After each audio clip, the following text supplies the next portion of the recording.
Praise God. Sige po. Ating pong palakpakan ng ating Panginoon ng malakas na palakpak. Hallelujah. Parang masarap na lamang umawit sa Panginoon na ano.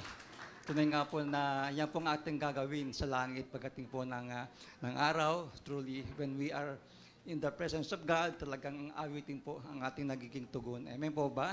As we are in the presence of the Lord. Magandang hapon sa bawat isa at welcome po sa ating pong 21st anniversary ng Jesus is Lord, Rizal Makati chapter. Ating pang palakpakan ng ating Panginoon ng malakas na palakpak. God is good. And all the time, God is good. Welcome po sa ating pong 777 na 21st anniversary, 777, 21st anniversary. Tunay nga po na ang Diyos po ay napakatapat sa gawain po ng ating Panginoon sapagkat for 21 years, tayo po ay sinamaan ng ating Panginoon. Truly na hindi po tayo, kundi ang ating Panginoong Yesus ang dahilan kung bakit po ang bawat isa ay lumalago at ang gawain niya ay patuloy pong sinasamahan ng ating Panginoon. So it's been 21 years. So nagsimula po tayo ng ating gawain noong 2005. Na ito po ay nagsimula doon po sa Daffodil Street, sa tabi po ng ilog at ginamit po ng Panginoon si Brother Paul Haranilla para masimulan po ang Jail Rizal Makati. Tayo po ay galing po tayo sa Jail Makati. During that time, ang lugar pong ito po ay under po ng Makati City, but during that time ay nagkaroon po ng gawain at ito pong Daffodil po, street through Brother Paul ng 205 ay nagsimula po ang gawain. And ito po ay ating pong nagamit ang lugar nila ng more than 5 years, ang Daffodil through Brother Paul. Pero nagkataon po na kailangan ng paggawa yung bahay, kaya tayo po ay naghanap po ng ating malilipatan. At tayo po ay napalipat noong 2011 sa Amorseco Street. At we've been there for few months kasi lugar po ay bahay lamang po siya. Pero yung taas, church. Ang problema, dumarami na po tayo. Kaya yung may-ari pinatakot, baka daw mag-iba yung bahay nila. Kaya po binigyan ng notice na baka pwede pastor kayo maghanap na kayo ng ibang lugar kasi yung bahay namin ay umuuga pag tayo po yung umaawit sa Panginoon. So we've been there sa Amorseco ng few months and then tayo po ay napalipat po sa MS Del Pilar noong 2012 at tayo po ay nandoon po ng mga 10 years po. Inabot tayo ng pandemic doon pero yung lugar po ay kailangan na rin gamitin ng may-ari kaya tayo po ay naghanap din po ng bagong lugar. Kaya tayo po ay napalipat noong 2022 sa Adela Street. Ito po ay ating nagamit ng more than 2 years. 2 years ang Adela Street at yung lugar po ay mataas po siya, tatlong palapag. Ang problema po ay maliit yung lugar. Kaya tayo din po ay sa biyaya ng Diyos ay dumadami na rin kaya tayo po ay naghanap din po ng panibagong lugar. At ito po ay nakita po ni Brother Jemwell, nagdadrive siya, nakita niya, Pastor, meron ditong for rent. So itong lugar na ito at tayo po ay napalipat dito nung last year ng 2025 sa lugar na ito. Ating palakpakan po ang ating Panginoon. Kaya yung pong ground floor ay clinic. Second floor po nito ay gym. Kaya ating pong inaapakan yung sakit at kahinaan. Do you believe that? Kaya sino rito yung napagod umakyat, huwag tayong mapagod umakyat. Sapagkat sa ating pong inaapakan, nandiyan po ating pong we are over sa mga sakit karamdaman at sa kahinaan. Prophetic po yun. Amen po ba? Na because of Christ Jesus, we can overcome the power of sickness and diseases at even po yung mga kahinaan. Amen po ba? So I believe God will still give us more. Pero as of now, we are so thankful sapagkat ang ating Panginoon po ay ginamit ang lugar na ito upang tayo po ay muli makasama-sama every Sunday. Kaya ngayong oras na ito, are you ready for the Word of God? So lahat po ng mga nandito, kung kayo po in-invite lamang po ng inyong mga kaibigan, mga first-timers, welcome po sa JL Church. So don't worry po, sapagkat dito po ay atin lamang po pinapangaral po ang pure Bible. Walang labis, walang kulang. And the center is our Lord Jesus Christ. Kaya safe po kayo dito because we don't want to change any religion. We just want you to have relationship to God sa pamagkanta po ni Jesus na nagsabi, sabi ni Jesus, I am the way, I am the truth, and I am the life, and no one can come to the Father except by Him. So ngayong oras na ito, we will hear the Word of God. Are you ready? Are you hungry? So sabi ng Bible, ang Word of God po ay pagkain po siya, Matthew 4:4. At ito rin po ay pwede maging gamot. Kung tayo man po yung may karamdaman, it could be our medicine, our food. Kung tayo lamang po ay makikinig ng mabuti. Kaya bagamat medyo ang oras nito ay oras di peligro, pero wag po tayong matutulog, wag po tayong pipikit, sapagkat ang salita ng Diyos po ay hindi po nagbabago ang kapangyarihan. It's very sharp. Sabi po ng Hebrews chapter 4, verse 12, kaya niyang ihiwalay sa atin yung ating mga paghihirap, yung ating po mga karamdaman, kaya at ng mga problema sa buhay. Amen po ba?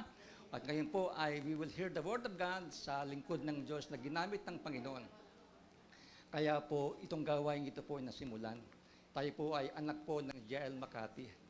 At siya po ay ginamit ng Lord upang kami po, most of us ay naging disciple po niya para matrain, para maglingkod po sa ating Panginoon. So, we love Him and we really appreciate what He has done for every one of us. So, siya din po yung pinaka-division pastor po ngayon ng West Division po ng NCR operation po ng JL's Church Worldwide. So, let us now welcome ngayong oras na ito ang ating minamahal na City Pastor din po ng JL Makati. Let us welcome Reverend Pastor Nolan Peña. Ating palapakan po ang Panginoon sa kanyang buhay.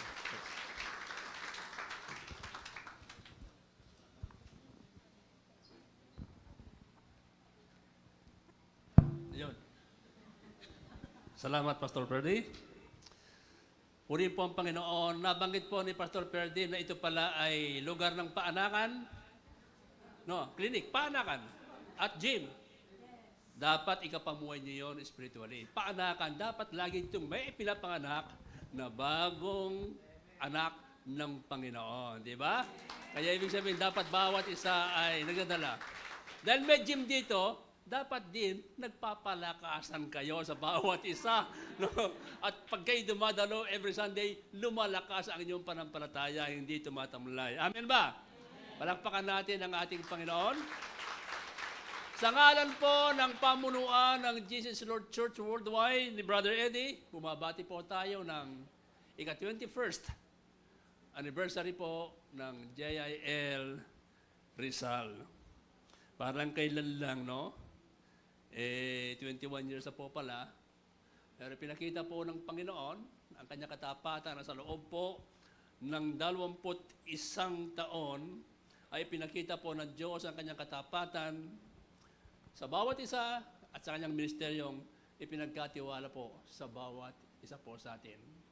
Ang pagtitiis at pagtitiyaga po natin sa lahat ng bagay ay namumunga. Sabi nga sa kasabihan, kapag may tiyaga ay may nilaga. Ano nilaga yan? Kamote, saging, ano. No? So, ibig sabihin, pagpapala po yon ang katumbas po noon. Purihin po ang Panginoon. Let us pray. Father, we thank you for your goodness and faithfulness. Holy Spirit, be with us, O God, as we discuss o habang pinagpatuloy namin, Panginoon, na pinagbubulayan ng iyong salita, we ask for your guidance, protection, and especially your anointing and fresh revelation, O God. Buksan mo po ang kaisipan ng bawat isa po sa amin upang maunawaan namin ang iyong salita at ito po ay maikapamuhay namin lahat. Maraming salamat po sa iyong papurit pasalamat. In Jesus' name this we pray. Amen. Palakpakan po natin ang ating Panginoon. Breakthrough, patience that sustains. Yan po ang pinakang tema po natin. At ang topic po natin ngayon, pinamaganda po natin, sustaining patience. Binaligtad lang natin. Patience that sustains. Kaya sustaining patience. Ano po sa Tagalog yon? Patuloy na pagtitiis o patuloy na pagtitiyaga. Tingnan mo yung katabi mo. Pinagtitiisan mo ba yan? Katabi mo, no? Pero patuloy po yung pagtiisan yan. Ano? Ganun po talagang buhay. Pag may pagtitiis, meron naman din pong magiging bunga at the end. Sabi po ng Book of James, chapter 1, verse 2 to 4, my brothers and sisters, referring to us, you will have many kinds of trouble. but this gives you a reason to be very happy. You know that when your faith is tested, you learn to be patient in suffering. If you let the patience work in you, the end result will be good. You will be mature and complete. You will be all that God wants you to be. Ang Diyos po ang magpala sa pagkakabasa ng kanyang banal at buhay na salita. Sustaining patience. Patuloy na pagtitiyaga o patuloy na pagtitiis. Mga kapatid, ang patuloy na pagtitiis o pagtitiyaga ay hindi lamang ito dahil sa ating determinasyon. Pagkus ito po ay sa ating pagkaunawa na sa bawat panahon ng pagtitiis o paghihintay o pagsubok, lahat ng yan ay may dahilan. Naniniwala ba kayo? Lahat pong yan ay may dahilan. Katulad po ng goldsmith o yung panday ginto. Yung ginto, alam niyo yung ginto, pag minimina yan, hindi naman ginto yan eh. Puro bato yan. Sa isang truck ng bato, baka isang ganito lang ang gintong makukuha mo. Yan po ay sinusunog.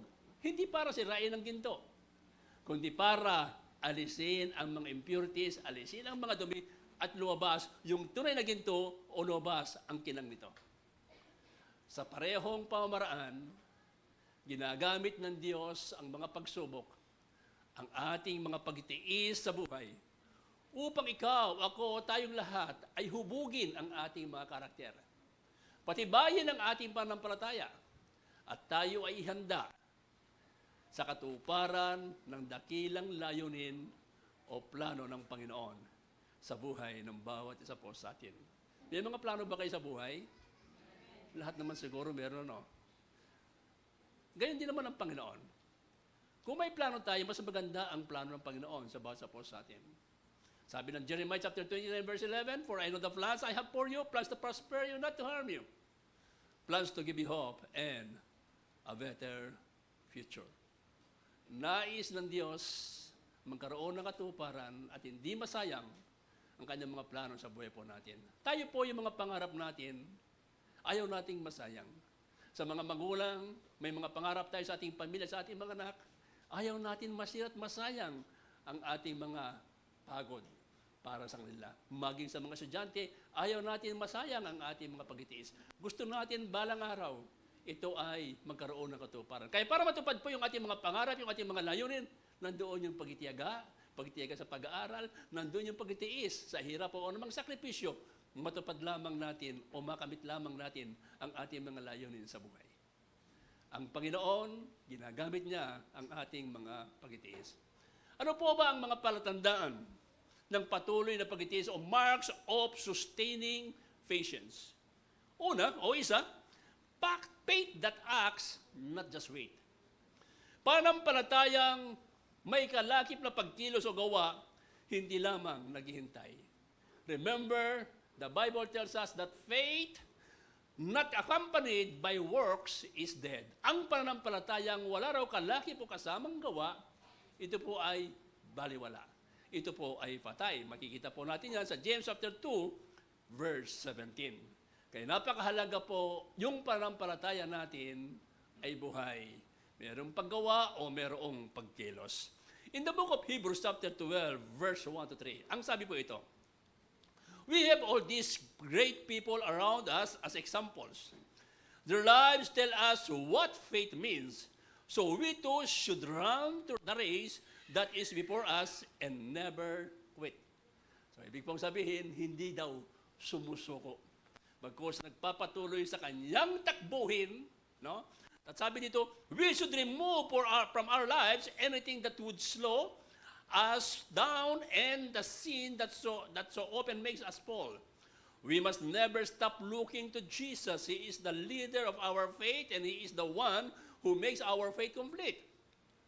He suffered death on the cross, but He accepted the shame of the cross as if it were nothing because of the joy He could see waiting for Him. And now He is sitting at the right hand of God's throne. Think about Jesus. He patiently endured the angry insult that simple people were shouting at Him. Think about Him so that you won't get discouraged and stop trying.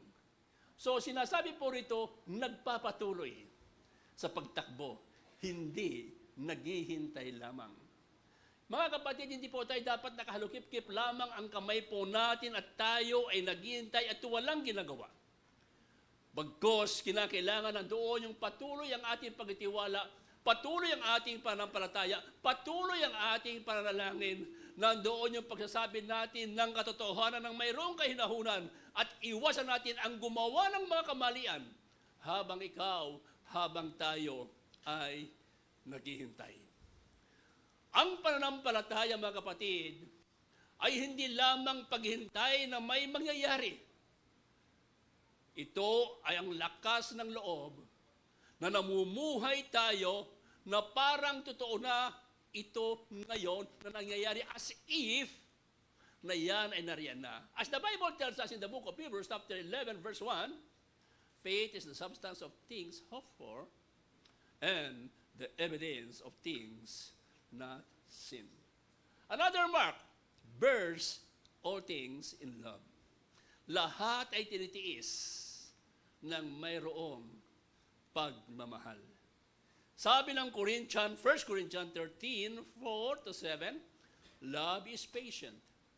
Ang pag-ibig daw ay mapagtiis, mapagpasensya, o mapagtiyaga. Love is patient and kind. Love is not jealous. It does not brag, and it is not proud. Love is not rude. It is not selfish, and it cannot be made angry easily. Love does not remember wrongs done against it. Love is never happy when others do wrong, but it is always happy with the truth. Love never gives up on people. I repeat, love never gives up on people. Hindi siya sumusuko. It never stops trusting, never loses hope, and never quits. Bears all things in love. Mga kapatid, sa ating mga pagtitiyaga o mga pagtitiis, nabubuksan ang ating puso.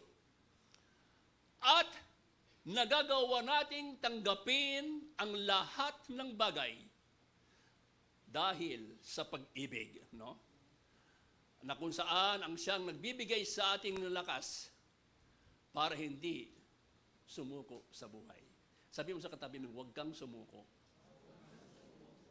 Tiyak ko po na bawat isa po sa atin ay mayroong mga pinagdaraanan sa buhay. Iba't iba nga lamang ang daan. Merong iskinita, merong highway, no? Iba-iba. Pero hindi po tayo dapat sumuko. No. Lahat ng bagay ay harapin natin ng may pagtitiis at mayroong pagmamahal. Another mark, trust God's schedule, not our rush. Magtiwala sa takdang oras at panahon ng Diyos, hindi sa ating mga pagmamadali. Kuminsan kasi gusto natin ang shortcut, gusto natin lahat ng bagay ay madali. Anong sabi ni Habakkuk sa chapter 2, verse 3? This message is about a special time in the future. This message is about the end, and it will come true. Just be patient and wait for it. The time will come, it will not be late. Mga kapatid, ang tunay na pagtiis o pagtitiyaga ay hindi naghahanap ng madaling solusyon o ng madaling paraan. O pakikipagkasundo sa mali yung ikaw ay nagkipag-compromise upang makaiwas lamang sa gusot, makaiwas lamang sa hirap. Minsan ng tao, gusto natin laging madali. Kaya nga sa atin, nauuso dito yung mga, di ba? Alam niyo na, para lumakad, ang mga nilalakad mo, kinakailangan mo ng patulas. Even the Christians, nagko-compromise patungkol po sa mga bagay pong ito. Dahil tayo po yung nagmamadali at hindi natin mahintay ang timing ng ating Panginoon. Kahit yung sa pag-aasawa, yung iba nagmadali sa inyo o di ba?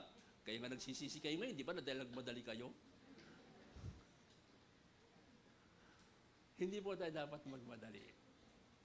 Hayaan po natin yung timing ng Panginoon. Pastor, kaya ako nagmadali kasi lampas na ako sa kalendaryo. Pero kung ang timing sa ilang Panginoon ay 60 age of age bago ka mag-asawa, okay lang yun, di ba? Si Pastor Perdi nga, hindi nagmadali yan eh. Naalala ko lang bigla, no? At the age of 40 or 41? 40. Oh, sakto. Kung nagmadali siya, di ba? Hindi niya nakilala, hindi natagpuan si Sister Dory. Di ba? Buti hindi siya nagmadali. May tamang oras at may tamang panahon sa bawat bagay. Kaya hindi po dapat tayo ang magtakda ng oras, magtakda ng panahon. Hayaan po natin ang panahon ng ating panahon. Because God's timing is always perfect. Not too late, not too soon. Laging perfecto ang oras ng ating Panginoon. Amen? Kaya napakahalaga mga kapatid, pagtiwalaan po natin ang oras at panahon na itinakda po ng ating Panginoon. Ang tunay na pagtiyaga ay ang ating pag-let go o pagbitaw sa ating mga sariling panahon o oras na itinakda at pagtitiwala sa tamang oras at panahon na ibinigay ng ating Panginoon, kahit ito'y medyo mabagal. O sabi natin, matagal o naantala. O iba ang nangyayari kaysa mga bagay na inaasahan natin. Ganon talaga. May mga bagay na inaasahan natin, pero hindi na naganap at nangyayari mga bagay na inaasahan natin. Sapagkat, sabi ng God, my ways are higher than your ways. My thoughts than your thoughts. Mga kapatid, ito ay pagtitiwala na mas mainam ang takdang panahon ng ating Panginoon kaysa sa ating kagustuhan, mapabilis ang lahat. Ipaubayan natin sa kanyang lahat. Kaya nga, ang sabi po ng Proverbs chapter 3, verse 5 and 6, trust the Lord with all your heart and do not rely with your own understanding, but in everything you do or you plan, you should acknowledge Him so that He will direct your paths. Hindi sa sarili nating karunungan o kaalaman at pamaraan, hayaan po natin ang pamaraan ng ating Panginoon.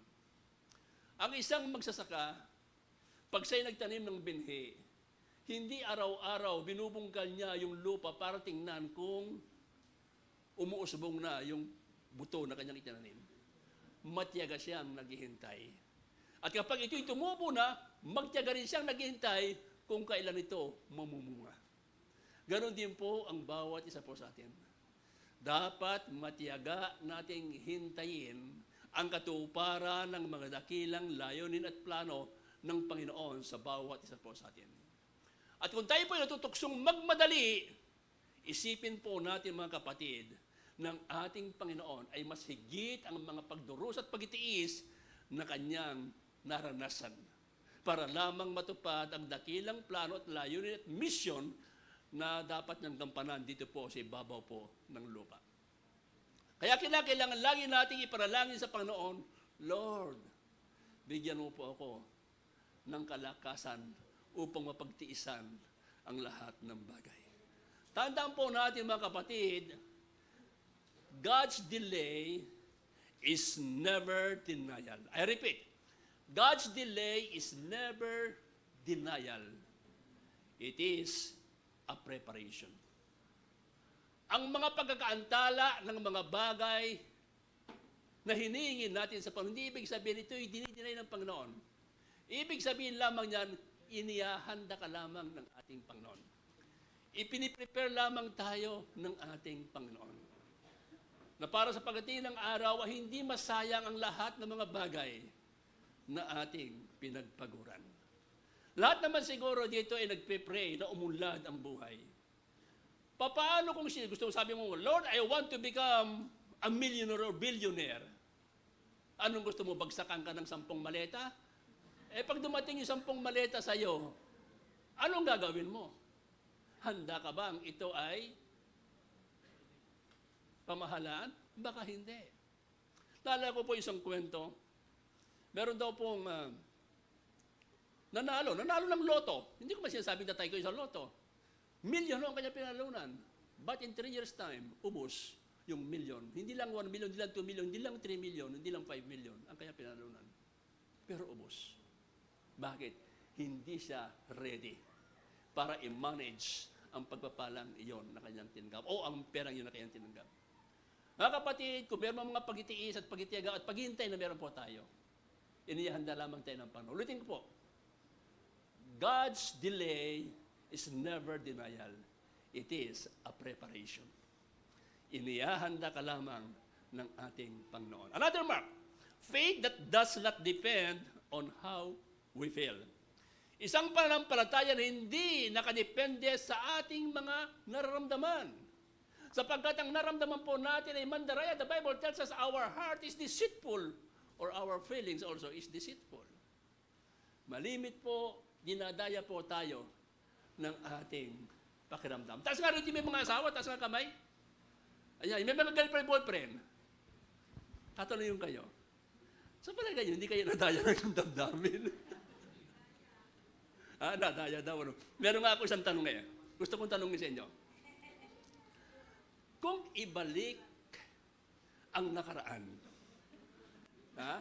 kung ibalik na nakaraan, no, ng iyong kabataan o kabinataan kadalagaan, at merong manliligaw sa iyo o liligawan mo, tanong, siya pa rin bang pipiliin mo? Ba't di kayo nakasakot? O yung iba, amen, ano? Siyempre, siguro yung iba nag-iisip. Bakit? Siguro sabihin mo, Pastor, nadaya lang ako sa bugso ng aking damdamin. Kaya yung po yung kahalagahan, hindi po tayo dapat madaya ng ating damdamin. Don't let your emotion, your feelings control you or manipulate you. You must manage or control your emotion. Kaya, wag po tayong mag-rely o umasa sa mga bagay na ating nararamdaman. Again, don't depend sa nararamdaman po ng bawat isa po sa atin. Magdepende po tayo sa plano ng ating Panginoon at sa kagustuhan ng ating Diyos na buhay. In the book of Lamentations, chapter 3, verse 21 to 24, Yet this I call to mind, and therefore I have hope. Because of the Lord's great love, we are not consumed, for His compassion never fail. They are new every morning. Great is thy faithfulness. I say to myself, the Lord is my portion, therefore I will wait for Him. Take note, I will wait for Him. Hintayin natin, no, ang katuparan ng dakilang layunin ng Panginoon. Hindi ang sa sarili natin. Ang pagtitiyaga o pagtitiis ay nakabatay sa kung sino ang Diyos. Hindi sa bago-bagong sitwasyon o damdamin ng bawat isa sa atin. Ito ay pagtitiwala sa Diyos at pagpapatuloy kahit na tayo po ay nahihirapan pa o nasasaktan ang iyong puso. Pero ikaw ay nagpapatuloy pa rin sa ating Panginoon. Tandaan po natin, sustaining patience is our spiritual anchor. Katulad po ng isang sailor, kapag siya inabutan ng unos sa gitna ng dagat, ang ginagawa nila, ibinababa ang angkor. At natitiwala po sila na kung saan ay ang angkor na yon ay matibay na hindi sila ipapadpad ng hangin kung saan. Same thing with us, mga kapatid.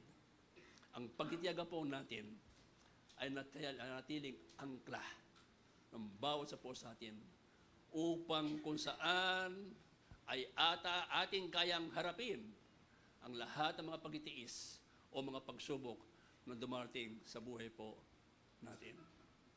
Paminsan-minsan, kung hindi man palagi, subukin natin ang ating mga pagtitiyaga. Subukin natin ang ating mga pagtitiis. Kung ikaw ay naprovoke, ano ang naramdaman mo? Magagalit ka ba? O mawawalan ka ba ng pag-asa kung may mga pagsubok na dumating sa iyong buhay? Tandaan natin, mga kapatid, i-reject natin ang kasinungalingan ng kaaway sa buhay po natin. Sapagkat ang Diyos po kailanman ay hindi nagbabago at hindi niya tayo nalilimutan. Laging nandiyan siya upang tayo ay alalayan. anytime na dumarating po ang mga kasinungalingan ng kaaway sa buhay po ng bawat sa po sa atin, i-counter po natin to sa magitan po ng mga pangako ng Diyos na kanyang ibinigay sa bawat isa po sa atin. Another mark, build on God's own nature. Ang sustaining patience ay nakabatay sa katangian ng ating Panginoon. God Himself is called the God of patience.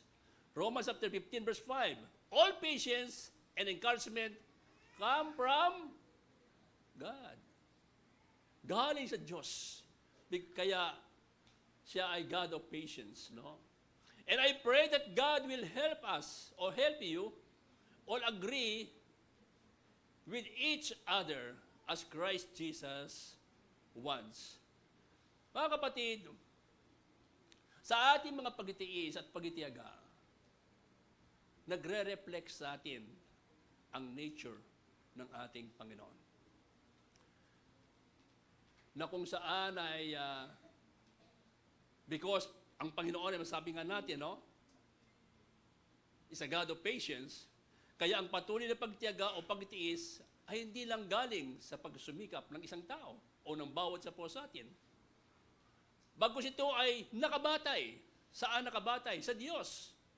At ito ay tumitibay sa patuloy natin na pakikipagniig o pakikipag-ugnayan, pakikipag-communicate sa ating Panginoon. Tandaan po natin, patience never gives us or never gives up. Why? Because love never gives up. Sabi doon, love is patient. Love never fails. Kaya gayon din po ang mga pagtitiis at pagtiyaga po natin. Ang tunay na pagtitiis at pagtiyaga, hindi iyan sumusuko. At dahil hindi ka sumusuko, mayroong pagpapala na nakalaan at nakaakibat sa lahat ng bagay na ito. So ano po yung mga blessings na yun? The blessings of sustaining patience. Isa po sa mga blessing, it makes us mature and fully developed. Ito ay nakakatulong para tayo ay tumatag at nagiging ganap. Tandaan po natin, patience is God's finishing school para po tayo ay maging ganap. James chapter 1 verse 4, halaw po o hango po doon sa ating teksto. If you let that patience work in you, the end result will be good. You will be mature and complete. You will be all that God wants you to be. Mga kapatid, ibig sabihin yan, kapag tayo patuloy nagtitiis at nagtitiyaga, ikaw, tayo ay parang magiging bato na magiging sandalan ng iba, matatag, puno ng karunungan, tapat at handang-handa sa bawat mabubuting gawa. Ulitin ko po, ang sustaining patience, ginagawa niya tayo na parang bato na nagiging sandalan ng iba. Ang problema, hindi ngayon makita kung nasaan si bato. Pero, kung tayo naman ay patuloy na nagtitiwala sa Panginoon, patuloy ang ating mga pagtitiyaga at paghawak sa Panginoon. Ulitin ko, tayo ay parang magiging bato na nagiging sandalan ng iba. Sa oras ng kalungkutan, sa oras ng problema, na kanilang nalalapitan upang humingi ng payo at panalangin. Amen? Palakpakan po natin ang ating Diyos sa buhay. Tandaan po natin mga kapatid, ang pagtiyaga ay hindi pag-aksaya ng panahon. Ulitin ko, ito ay hindi pag-aksaya ng panahon. Ito ay paraan ng Diyos upang tapusin ang gawain kanyang sinimulan sa iyo at sa akin. Sapagkat, maliwanag po yan, sinasabi ng Book of Philippians chapter 1 verse 6, He who began a good work in you will bring it to completion hanggang sa panahon na itinakda po ng ating Panginoon. Ulitin ko, ito ay paraan ng Diyos upang tapusin ang gawain kanya sinimulan sa atin. Upang tayo ay maging ganap at walang kulang sa anumang bagay na tunay na mahalaga. May mga bagay na mahalaga sa isip natin. Pero sa pananaw at pamantay ng Diyos, meron pang higit na mas mahalaga na gusto niyang makamtan ng bawat isa po sa atin. Ano bang pagpapala ang nagiging dulot pag tayo po ay merong sustaining patience? It keeps hope sure and wipes away shame. No? Pinapatibay ng Diyos ang ating pag-asa at pinapawi ang anumang shame o kahiyan sa buhay po ng bawat isa po sa atin. Ang ating mga pagtitiis o ang ating mga pagtitiyaga ay nakakatulong sa atin laban sa pagdududa at paninisi sa ating mga sarili because sometimes bine-blame natin ang ating sarili. Hindi lamang ang ating sarili, bine-blame natin ang ibang tao sa mga pangyayari sa buhay mo. Ganoon po ang tao naghahanap ng sisi Have you remember what happened to Adam and Eve? When they sinned in the Garden of Eden, di ba? Tinanong ng Panginoon si Adam, itinuro si Eva. Tinanong ng Diyos si Eva, itinuro yung ahas. Buti pa yung ahas, hindi na nagturo. Pero yung tao nagturo. Naghahanap po ng blame. Ganun po ang ng tao Ganun po yung kalikasan ng tao. Pero kapag tayo po yung naging mature, matatag sa Panginoon, hindi po nangyayari ang mga bagay na yan. Kaya pag yung ating mga patuloy na pagtitiis at pagtitiyaga, ito po ay nakakatulong sa bawat isa po sa atin. Upang tayo makatindig ng matatag nang hindi nakakaramdam ng pagkatalo o failure. Tandaan po natin kung may mga failure man po tayo sa buhay, your failure is not yet final. Your failure ay bahagi lamang, again, ng preparation at paghahanda ng Panginoon sa bawat isa po sa atin. At hindi po nawawala ng halaga ang anumang paghihintay ng bawat isa po sa atin. In the book of Romans chapter 5, verse 5, and this hope will never disappoint us. We know this because God has poured out His love to fill our hearts through the Holy Spirit He gives us. Mga kapatid, our patience connects us from our present struggle to the future glory. Sapagkat ang pagmamahal ng Diyos ay Kanyang ibinuhos sa buhay, sa puso ng bawat isa po sa atin. Kaya ibig pong sabihin, yung pagtitiyaga ay naroon at nanatili at hindi po tayo nawawalan ng anumang pag-asa. It sustains hope when feeling fade. It bridges the gap between now and eternity. Yung mga pagtitiis at pagtitiyaga ng bawat isa po sa atin. At isa pang pagpapala ng sustaining patience, it ends in victory and brings its blessing. Nagtatapos sa tagumpay at pagpapala. Mga kapatid, ang mga pagtitiis na meron po tayo habang tayo ay naghihintay sa mga bagay na nangyayari o katuparan ng ating ng mga bagay na ating inaasam, yan po ay hindi kawalan. O yan po ay hindi nasasayang. Sapagkat ito po ay nag-aakay sa atin, naglilid sa atin to sure victory. And then, nagbibigay din po ng pagpapala sa bawat isa. As the Bible tells us in the book of Hebrews chapter 10, verse 36, you must be patient after you have done what God wants. You will get what He promised. Take note, you will get what He promised. Matatanggap mo ang pangako ng Panginoon. In James chapter 5, verse 11, and we say that those who accepted their troubles with patience now have God's blessing. Now have God's blessing.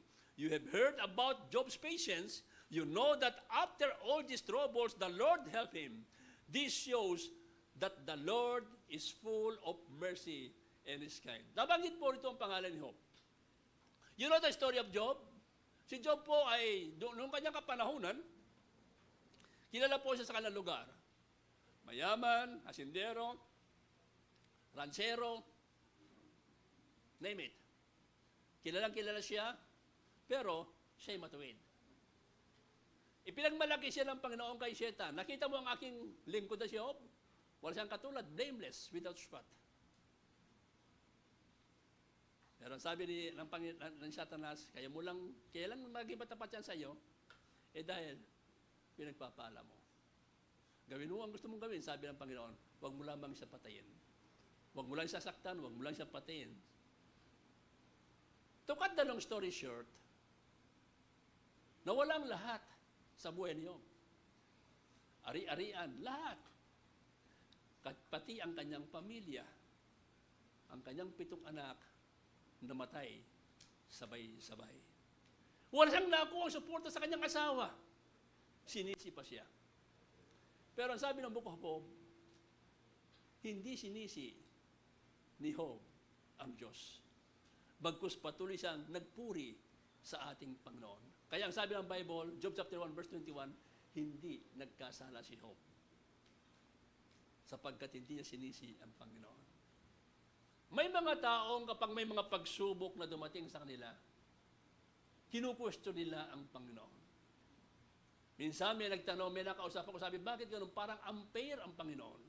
Bakit kung sino pa nagsisikap, mamuhay ng tama at patas, parang sila pa yung nahihirapan sa buhay. Samantalang yung iba na hindi patas, sila yung tumatanggap ng mali-maleta. Sila pa yung mahahay ng buhay. Sabi ko, ang Panginoon ay hindi unfair. Ang mga tiisin ng isang tao at sa buhay ay bahagi, sa tulad sinabi ko kanina, bahagi lamang ng plano ng ating Panginoon. Katulad ng isang sculptor, gumagawa siya ng isang obra maestra, tinichisel yung kanyang ginagawa, at kung makapagsasalta na yung puro aray at puro aray. Pagkatapos chisel, nililiha pa. Pero pagkatapos ay isang magandang obra maestra ang lumalabas. Same thing sa buhay po ng bansa po sa atin. Mga kapatid, ginagawa ka lamang ng Panginoon na isang magandang obra maestra, magiging isang huwarat ehemplo ng kanyang katapat at kadakilaan sa buhay ng bawat po sa atin. Kaya ang mga pagtitiis sa buhay po natin, bahagi ng preparation ng Diyos sa bawat isa po sa atin. Amen? Palakpakan po natin siya. Hallelujah. Kaya mga kapatid, huwag nating tingnan ang mga pagtitiis sa buhay ay isang kabigatan o isang parusa. Tingnan natin ito bilang patunay na inihahanda tayo ng Diyos sa isang mas malaking pagpapala na kanyang inilaan sa bawat sa atin. Always remember that greater the trials, greater the blessing. Mas malaking pagsubok, mas malaking pagpapala ang naghihintay. Tandaan po natin, mass extremity is God's opportunity. Kung kailan ka na sa extreme situation ng buhay mo, ito yung pagkakataon ng Diyos para kumilos sa iyong buhay at patunayan niya ang kanyang katatagilan, ang kanyang kapangyarihan. Na sa kanya ay walang imposible. As the Bible tells us, I am the God of all flesh. Is there anything too hard for me? Sa palagay nyo, may mahirap bang gawin sa Panginoon? May mahirap ba? Meron ba? Wala. Kaya hindi po tayo dapat matakot, malungkot, kung ano man yung pinagdaraanan mo ngayon. Nagawa nga ng Panginoon na ibigay ang kanyang buhay sa krus ng Kalbaryo upang ikaw at ako ay tubusin at bayaran ang ating kasalanan. Hindi natin kayang bayaran sa kamay ng Diyos. Yung pa kaya yung problema mo? Yung pa kaya yung kung ano pa yung mga hininga sa Panginoon? Kaya po ng Panginoon yan. Tiis-tiis lang. Sabi sa katabi mo, tiis-tiis lang. Darating din yan. Sabi ko kanina, kung may tiyaga, may nilaga. Kaya, magsisilbi po rin itong isang buhay na patotoo sa mga taong hindi nananampalataya. Kapag alam nila yung mga pinagdaraanan mo sa buhay, nakikita nila kangiti ka pa rin. Sabi nila, parang wala kang problema. Samantalang alam nila. So ito'y pagpapatunay na si Kristo ay nasa puso mo. Nasasabihin mong, hindi ako nag-iisa. Mayroon akong Diyos na kasama na nangako sa akin, hindi niya ako iiwanan, hindi niya ako pababayaan. Kaya kung ikaw man ay iniwan ng iyong ex, hayaan mo yun. Pero isang bagay ang sasabihin ko sa iyo, kailanman hindi ka iiwanan ng ating Panginoon at kailanman hindi ka niya pababayaan. Amen! Ganyan po katapat ang ating Panginoon. Kaya ang sinasabi ng Panginoon sa po sa atin, tiis-tiis lang, tiyaga lang, darating yan. Kasi hindi pa tapos ang Panginoon sa iyo. Ituloy ko po yung kay Job. No? Anong nangyari kay Job? Di ba? At the end, sa bandang huli, na-restore yung kanyang yaman.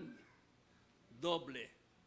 Na-doble. Yung 5,000 naging 10,000. Na-doble lahat po yung lang nawala sa kanya, na-doble. Bumalik, nagkaanak siyang muli. 7 pa rin. Pero higit na mas magaganda, at higit na mas matatalino, at higit na mas matitino, yung mga anak na ibinigay sa kanya ng Panginoon. Ganun po magpala ang Panginoon. Tandaan natin mga kapatid, ang Diyos kapag nagpala, hindi pa urong, kundi laging pasulong. Kaya pag may nawala sa iyo, may kinuha ang Panginoon, hindi ibig sabihin kawalan yon. Merong mas magandang ipapalit at ibibigay ang Panginoon sa mga bagay na nawala sa iyo. Ang kailangan lamang uli, mga kapatid, pananampalatayang may pagtitiyaga, and of course, may pagtitiis din. No? So, ulitin ko po, katulad kanina, pagkwento ko kanina, sa ginto, di ba, yung goldsmith, tinutunaw ang ginto para mawala ang mga impurities at ito'y maging makinang at magiging mataas ang value nito. Gusto po ng Panginoon na tumaas ang value ng bawat isa po sa atin. Sa Apostol Pablo, bago po siya gumraduate sa lupa, bago siya namatay, bago siya namatay, nakabilanggo po siya, no? Ang sabi niya, I have fought the good fight. I have finished the race. I kept the faith. So, sinasabi niya, nagawa niya lahat ng bagay na dapat niyang gawin. Sana all. Sana gano'n din po tayo. No. Na hindi tayo susuko sa buhay. At masabi natin, lumaban tayo ng patas. Naganap natin, I have finished the race. Nagawa natin ang mga bagay na pinagawa ng Panginoon sa bawat sa sa atin. At nanatili tayong matatag sa ating panampalataya. Years of imprisonment, years of persecution, ang dinanas niya. Pero sa kabilang ng lahat, tapat pa rin siya sa Panginoon. Saan ka makita ang naghihirap na nga, nakabilanggo na nga, ang payo pa rin niya, rejoice the Lord, always rejoice. In the book of Philippians, ito po ay panahon na siya ay nakabilanggo. Pero sabi niya, magpuri sa Panginoon. No. Mga kapatid, tingnan lamang po natin, dapat tanawin lamang po natin, whatever struggles na meron po tayo sa buhay, temporary lamang po ang lahat ng yan. Pero may nakalaang reward ng Panginoon sa bawat isa po sa atin. Kaya kung meron tayo nakikita at nakakasalamuha, nakakausap ng mga pinagdaraanan sa buhay, encourage po natin sila na sila ay magpatuloy. Palakasin po natin sila sa magitan ng ating panalangin. Lagi po natin bilangin ang pagpapala, hindi po ang mga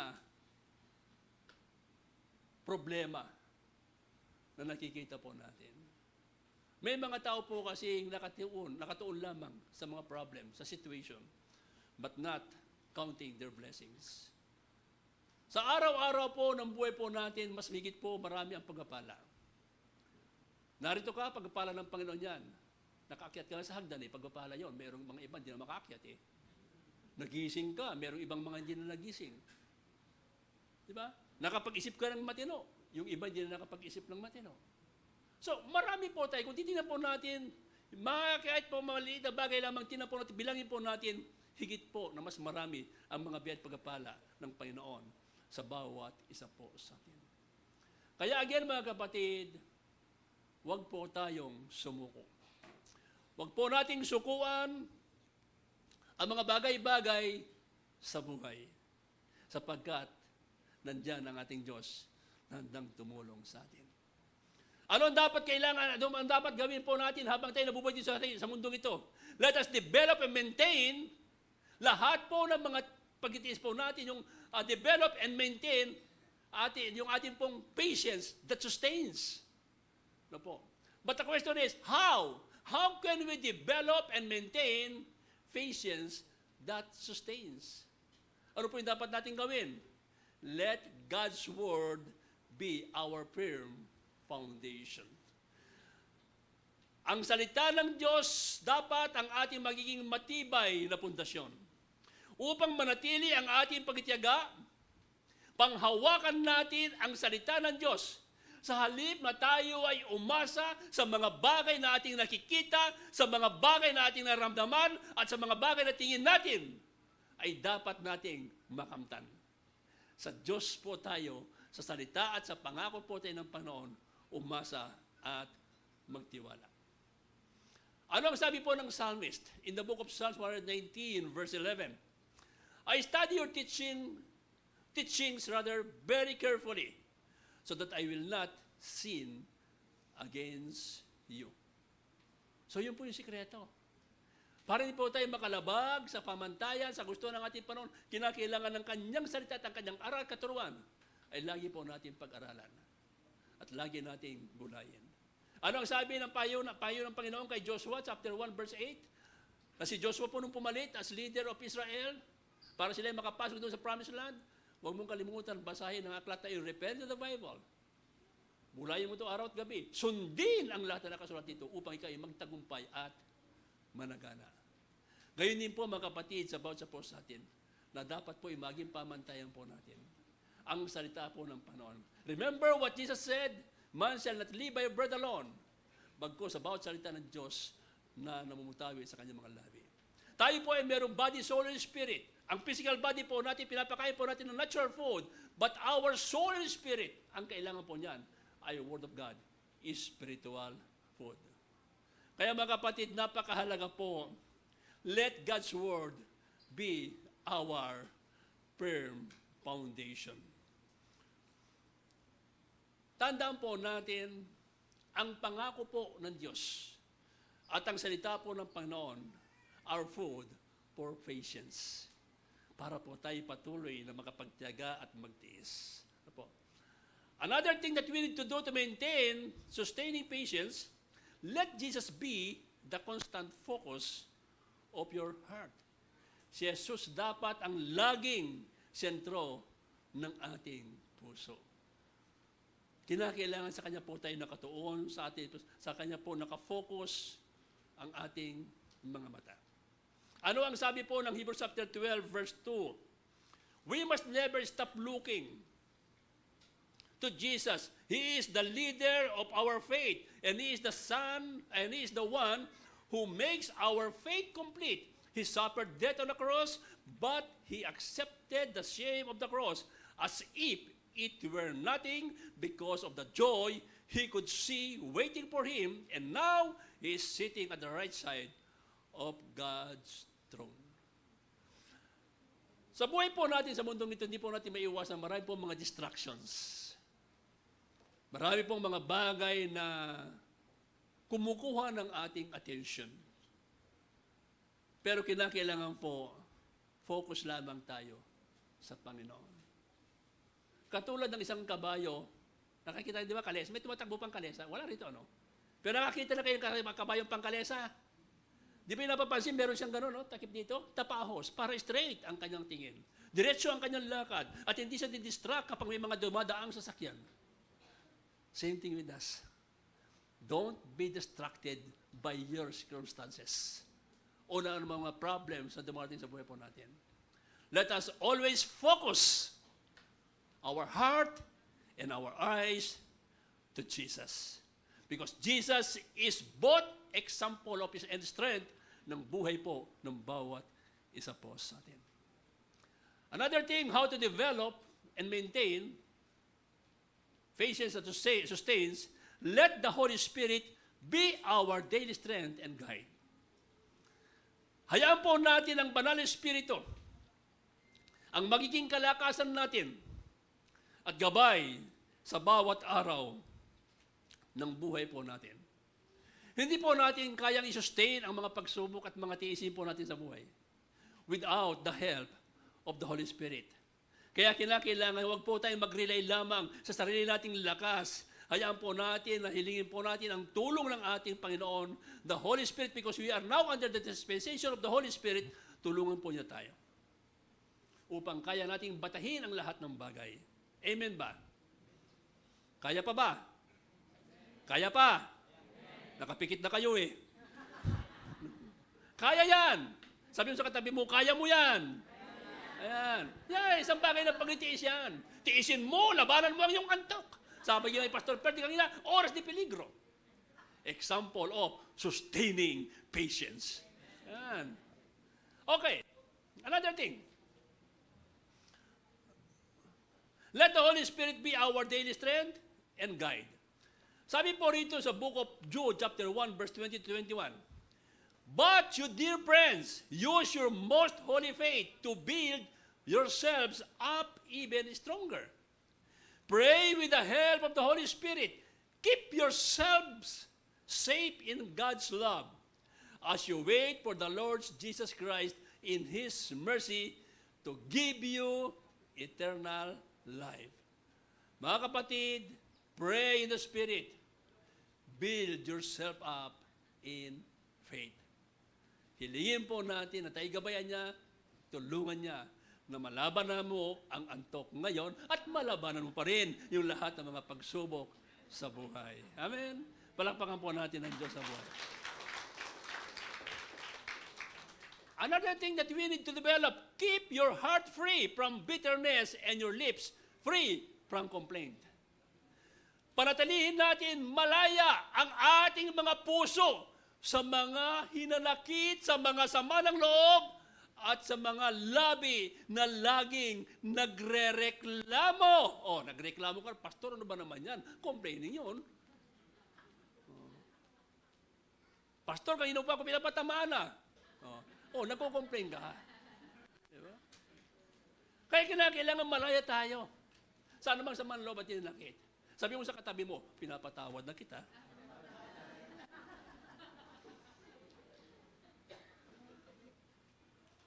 Alam nyo, kinakailangan, distrongkahin na natin, alisin na natin yung kwarto o bodega ng saman loob sa puso po natin. Hindi makakatulong yan. Kapag ikaw ay may taglay na hinanakit at sama ng loob sa iyo, yung taong mayroon kang hinanakit, ang sarap ng kain, ang sarap ng tulog, ikaw pang naalala mo, nasisira ang araw mo, hindi ka makatulog dahil inis na inis ka. At baka magkasakit ka pa. Di ba yung napapansin kapag yung nainis kayo, magpa-BP kayo, hindi normal ang BP mo. Tinitiyak ko po yan. No. Nasubukan ko na yan eh. Normal ang BP ko. Malis ako ng bahay. Pag hindi ko sa clinic, medyo kinabahan ako. Dahil kung kasi, parang minsan, di tayo sanay na yung mga, di ba? Kinakalma ko sarili ko. Sabi ko, di ako kinakabahan. Pero nung i-BP ako, ba mataas ang BP ko? Hindi ko ma-deny. No amount of denial. Kaya, yung mga emotion natin, may kinalaman sa health natin. Kaya yung mga sama ng loob na yan, i-let go mo na yan. Hindi makakatulong yan. At yung pagiging reklamador, alisin po natin yan. No? Kaya mga kapatid, para mapanatili ang pagtitiyaga o pagtitiis, kailangan natin bantayan ang ating puso, bantayan ang ating mga panalita, huwag hayaang magtanim ng salaman ng loob, at huwag hayaang maging reklamador. Sabi sa katabi mo, huwag kang reklamador.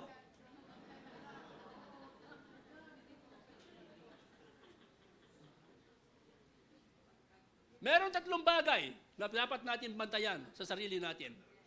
No? That we need to watch, no? Watch our thoughts, watch our heart, and watch our lips. Ang isipan po natin, nagiging battleground niya ng kaaway. Diyan pumapasok lahat. Huwag nating hayaan. Bantayan natin ang pintuan ng ating isip na huwag makapasok ang temptation ng kaaway. At kung sakaling nakapasok sa iyong isipan, huwag mong i-entertain, huwag mong hayaan pumasok sa puso mo. At huwag mong hayaang lumabas. May kasabihan, the abundance of the heart, the mouth speaketh. Kaya bantayan natin po yan, mga kapatid, sapagkat malaki po ang nagiging kaugnayan yan sa buhay po ng bawat isa po sa atin. Hebrews chapter 12, verse 15. See to it that no one falls short of the grace of God, and that no bitter roots, again, no bitter roots, wala raw sama ng loob. No bitter roots grows up to cause trouble and defile many. Tandaan po natin, mga kapatid, bitterness dries up patience instantly. Nawawala po yung mga pagtiis, yung mga pagtiyaga pag yung emotion mo, bitter ka. Kinakailangan yung ginagawa mo, loves mo, di ba? Loves mo dapat yung ginagawa mo. Nasubukan na ba nyo kapag gustong-gusto mo yung ginagawa mo? Kahit kaano ka busisi yan, di ba? Pagtitiyagaan mo yan. Pero pag hindi mo love yung ginagawa mo, no, baka ihagis mo pa yan eh. Hindi mo pagtitiyagaan, naiinis ka, madali kang mainip. Kaya kinakailangan, nandun po yung pagmamahal, mga kapatid. Tiisin po natin. Kinakailangan love natin yung mga bagay na ginagawa natin. Again, bitterness dries up patience instantly.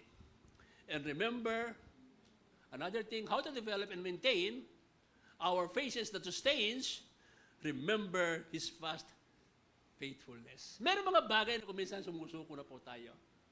Naiinip na tayo. No? Pero alalahanin natin ang katapatan ng Diyos sa mga nakaraan. Ito po. Kapag sobrang tagal na o napakahaba na ang iyong paghihintay, ano ba naman to? Itong asawa ko, itong anak ko, hanggang ngayon, matagal ko lang pinagpipray, matagal kong sinisira ng Word of God, wala pa rin nangyayari. O yung mga bagay na asahan mo, tiningi mo, wala pa rin dumarating. Ulitin ko, kapag sobrang tagal na, o napakahaba na ang iyong paghihintay sa mga bagay-bagay, alalahanin lamang natin kung paano ka tinulungan ng Diyos sa mga nakaraang panahon. Ito ang magbibigay ng lakas sa bawat isa po sa atin para magtiwala pa rin sa Diyos sa Kanya ngayon na kaya tayong tulungan katulad noon, kung paano tayo tulungan noon, tutulungan pa rin na tayo ngayon. Bakit? Sapagkat hindi naman nagbabago ang karakter ng Diyos eh. Malachi chapter 3 verse 6, I, the Lord, never change. Hebrews chapter 13 verse 8, is the same yesterday, today, and forever. Hindi po siya nagbabago. Alalahanin po natin ang katapatan ng Diyos sa nakaraan. Para ma-develop sa atin at ma-maintain natin yung tinatawag na patience that sustains. And make love our daily way of living. Mamuhay tayo ng may pag-ibig sa bawat araw. Ang pag-ibig, hindi yung nararamdaman lamang. Ang pag-ibig ay yung paggawa ng kabutihan. Kabutihan sa ating kapwa. Kapag pinili natin ang magmahal sa araw-araw, hindi magiging mahirap sa bawat isa sa atin ang tinatawag na paghihintay. Dahil ang pag-ibig ay nagbibigay sa atin ng lakas, tiyaga, at dahilan para magpatuloy. Ano ang sabi ni Francisco Balagtas? O pag-ibig na makapangyarihan. Ano pa? Tuloy nyo na. Pag pumasok sa puso ni numan. Ano pa? Hahamakin lahat. Masunod ka lamang. O di ba? Nandoon yung kalakip na pagtiyaga. Kaya napakahalaga po mga kapatid, make love our daily way of living. Ephesians chapter 4 verse 2, always be humble and gentle, be patient, and accept each other with love. I repeat, accept each other with love. Tandaan po natin, patience thrives where love rules. Patience thrives when love rules. Pag-ibig ang nagpapatatag sa pagtitiyaga. Kaya kinakailangan make love our daily way of living. In our conclusion, ay salamat natapos din sabi siguro ng iba. Sustaining patience is never just waiting. It is faith holding on. Ang patuloy na pagtitiyaga ay hindi basta naghihintay. Ito ay pananampalataya na hindi bumibitaw. Kaya huwag kang bitaw. Walang bibitaw. Kaya inaasahan po natin every Sunday, andito kayo kasi walang bibitaw. Patience that sustains is a gift from God. Proven through trials. Designed to make us Christ-like. Ang pagtitiyagang nanatili ay kaloob ng Diyos. Pinapatibay ng mga pagsubok. Hinuhubog tayo na maging katulad ng ating Panginoon. Let your attitude be like of Christ, sabi po ng Philippians chapter 2, verse 5. Mga kapatid, kung sa pakiramdam mo o pakiramdam natin ngayon ay nauubos na ang ating tiyaga o pagtitiis, nauubos na ang ating pag-asa at lakas, ang masasabi ko lamang, huwag kang bibitaw. Sabi sa katabi mo, huwag kang bibitaw. Ulitin ko, kung pakiramdam natin, naubos na ang ating pagtitiyaga, naubos na ang ating lakas, huwag po tayong bumitaw. Sa halip, lumapit tayo sa Diyos ng pagtitiyaga. The God of patience. Hindi na tayo i-condemn kailanman kung tayo po ay may mga kamali ang nagawa sa buhay o may mga kabiguan. Bagkos, bibigyan tayo ng panibagong lakas. Actually, ang Panginoon ay nanawagan sa bawat isa po sa atin. Meron ba sa inyong nahihirapan? Sabi ng Panginoon. Kayo ba ay matagal na nagtiis? Kayo ba ay matagal lang naghihirap? Kayo ba ay pagod na sa inyong paghihintay? Kayo ba ay merong mga pasanin? Ang sabi ng ating Panginoon, hali kayo, lumapit kayo sa akin. Matthew chapter 11, verse 28. Kailan mo huling inilapit sa Diyos ang iyong mga tiisin, ang iyong mga kabigatan?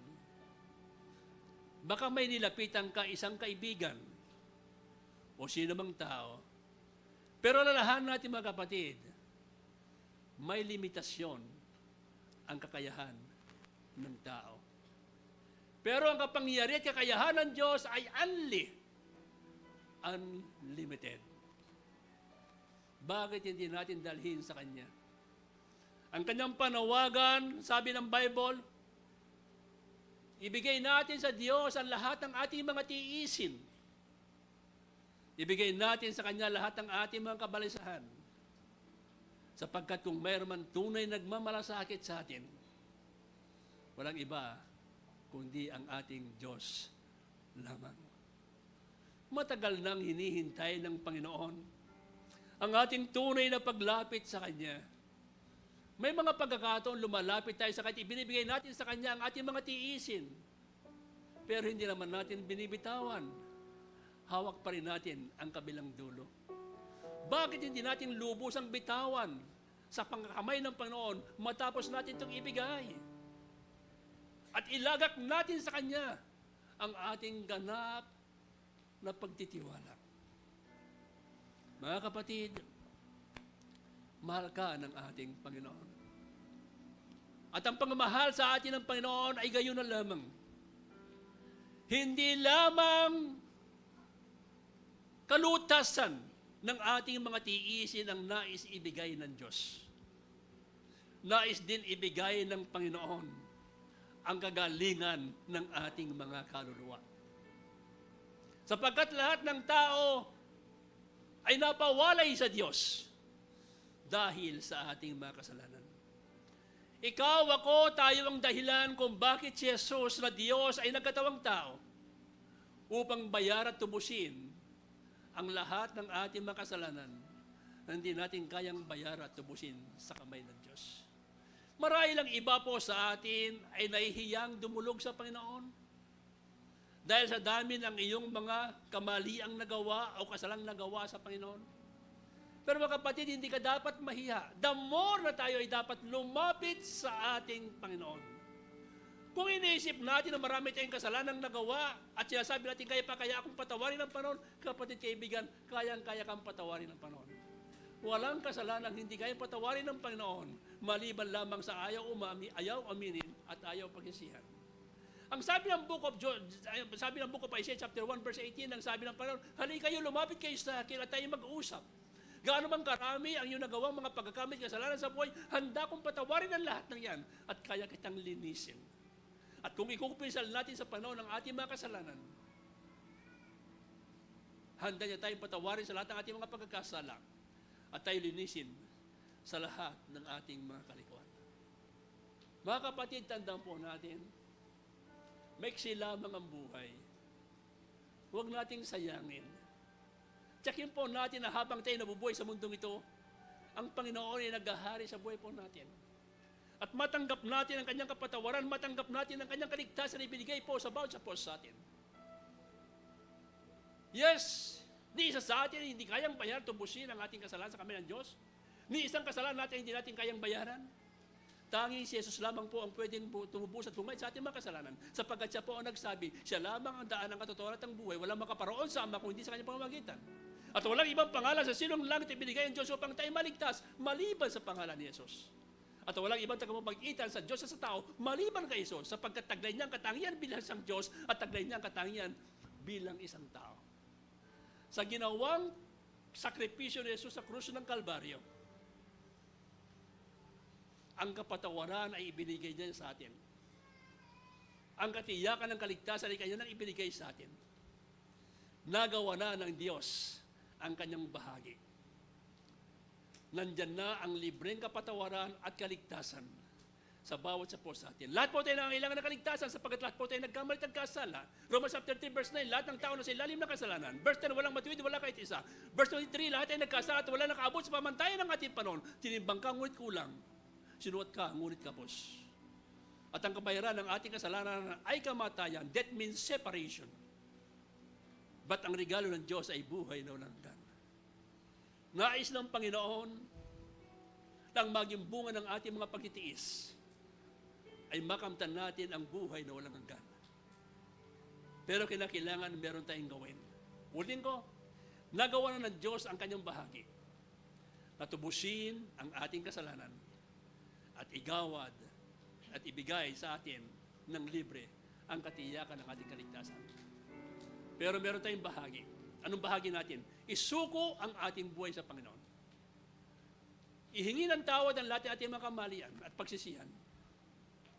Ipahayag sa kanyang ating pananampalataya at tanggapin si Jesus bilang tagapagligtas ng ating buhay. Ang akala ng ibang tao automatic ang kaligtasan. Hindi. May bahagi tayo. Kinakailangan mayroong acceptance, pagtanggap sa Panginoon na may kalakip na pagsisi. Alam ba niyo na ang isang bilanggo, kapag binigyan siya ng pardon, absolute pardon ng ating pamahalaan sa kanyang kasalanan, magkakabisa lamang yon kapag ang binigyan ng pardon ay mayroong acceptance, mayroong pagtanggap. Pag walang acceptance, walang pagtanggap, walang bisa ang ibinigay na pardon sa kanya. Hindi pa rin siya makakalaya. Sa deed of donation, nag-donate ka ng isang lupa o anumang bagay na dinonate mo, kailangan merong acceptance. Yung pinag-donate ito, kung walang acceptance, wala pa rin visa, yung tinatawag na deed of donation. Sa magkaparehong paraan, mga kapatid, ibinibigay ng Diyos sa atin ang kapatawaran. Ibinibigay ng Diyos sa atin ang katiyakan ng kaligtasan.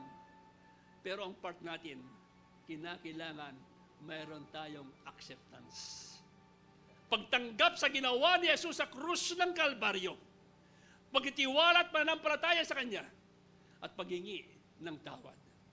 At ang lahat ng mga pinagdaraanan natin, mga kapatid, mga tiisin natin sa buhay ito, hindi nawawala ng kabuluhan. At ang kaligtasan na igagabad po ng Panginoon sa bawat sapos sa atin. Sa araw pong ito, huwag po nating hayaan na masayang ang pagparito natin ngayong oras pong ito. Tsakin natin ng Panginoon ay makapaghari sa puso po natin. At hindi masayang ang lahat ng kanyang gawa at tiisin sa kanyang tiniis doon sa krus ng Kalbaryo para lamang sa ating kaligtasan. Ulitin ko, sabi ng Panginoon, kung nahihirapan ka na sa iyong mga tiisin at sa iyong mga kasalanan at sa mga ginagawa mo at ang mga bagay na pasanin mo sa buhay, lumapit ka sa Panginoon at ang kapahingahan ay Kanyang ibibigay sa bawat isa po sa atin. Tumayo po tayong lahat.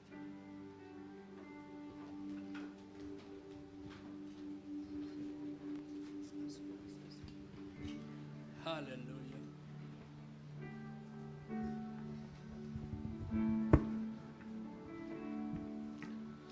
To your hands I commit again with all I am for you, Lord. You hold my world in the palm of your hands, and I am yours forever.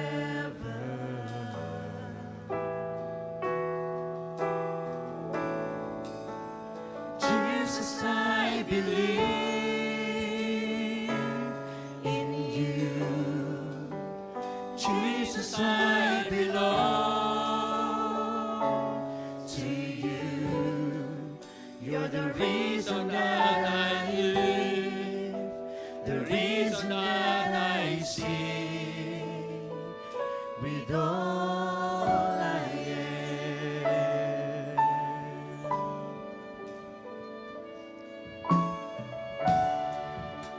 I walk with you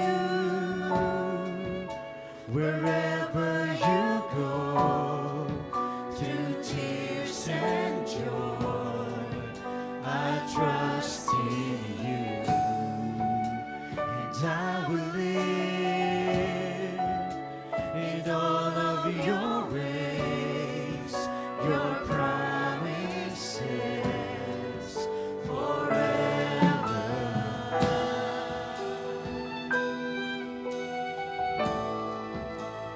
Jesus, I believe in you.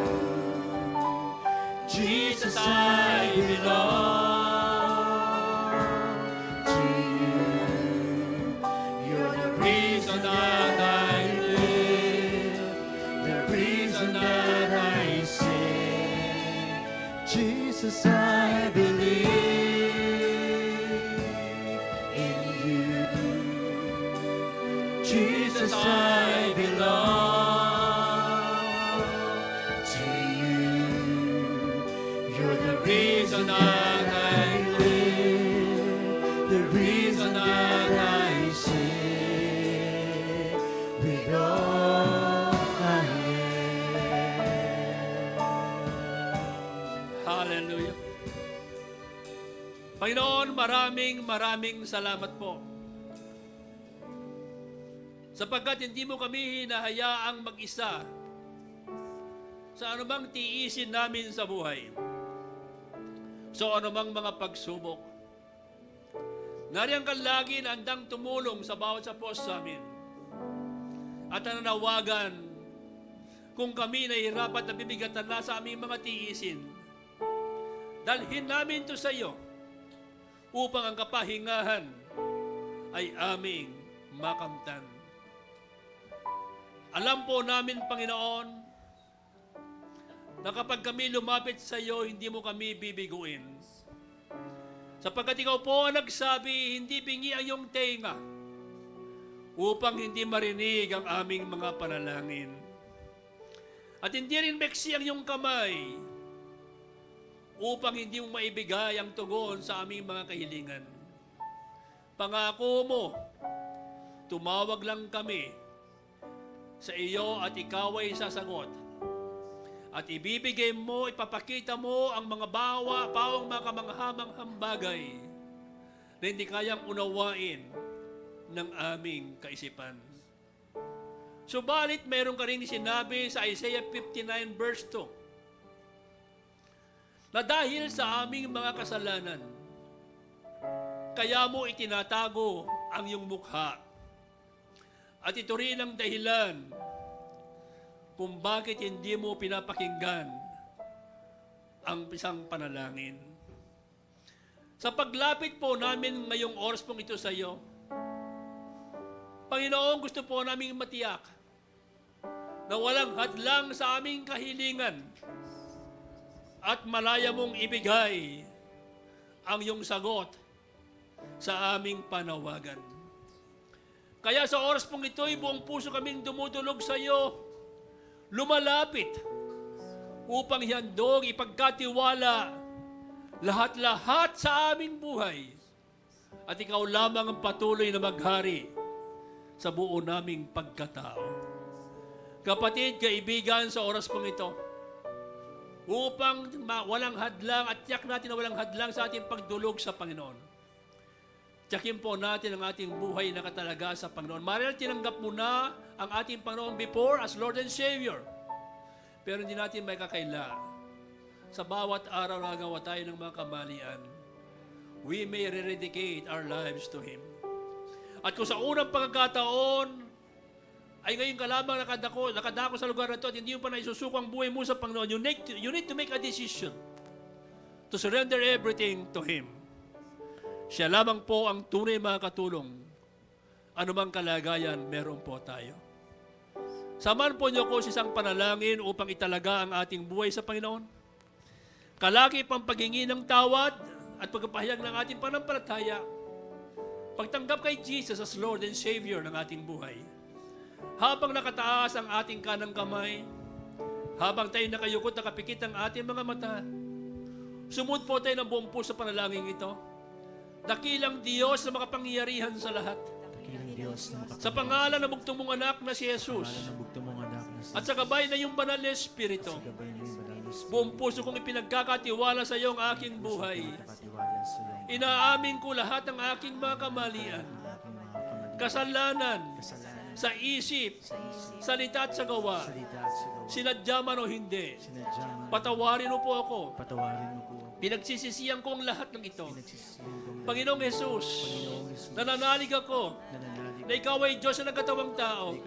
Ipinako sa krus, namatay, inilibing, nabuhay na muli para sa aking kaligtasan. Binubuksan ko ang aking puso. Tinatanggap kita bilang aking Panginoon, Diyos na tagapagligtas ng aking buhay. At nagpapasalamat po ako sa kapatawaran, kaligtasan na ibinigay mo sa akin. At mula ngayon, tulungan mo po ako mamuhay lamang ayon sa iyong kalooban. Sa pangalan ni Jesus, ito po ang aking panalangin. Amen. Patuloy po tayo sa diwa ng panalangin. Kapatid, kaibigan, ano man ang sitwasyon mo ngayon, ano man ang iyong mga tiisin sa buhay, hindi ka nag-iisa. Kasama mo ang Panginoon. Hindi ka niya iiwan. Hindi ka niya pababayaan. Hallelujah. Oh, hallelujah. Hallelujah.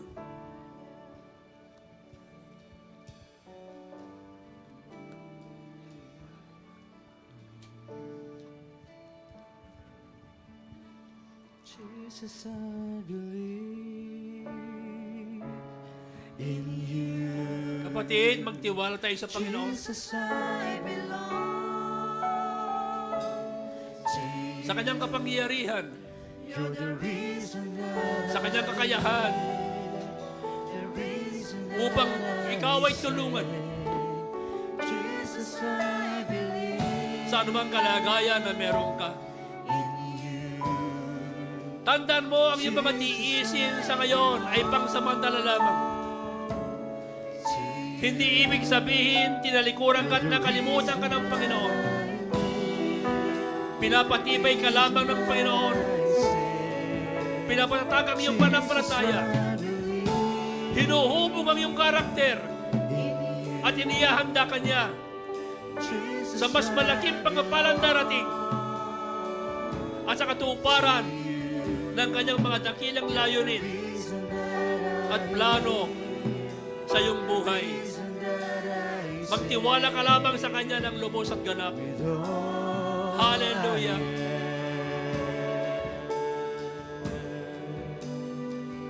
Panginoon, narito o Diyos ang iyong mga anak.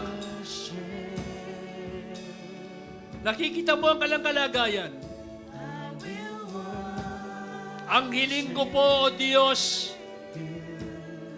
iurat mo yung makapangyarihang kamay sa bawat individual.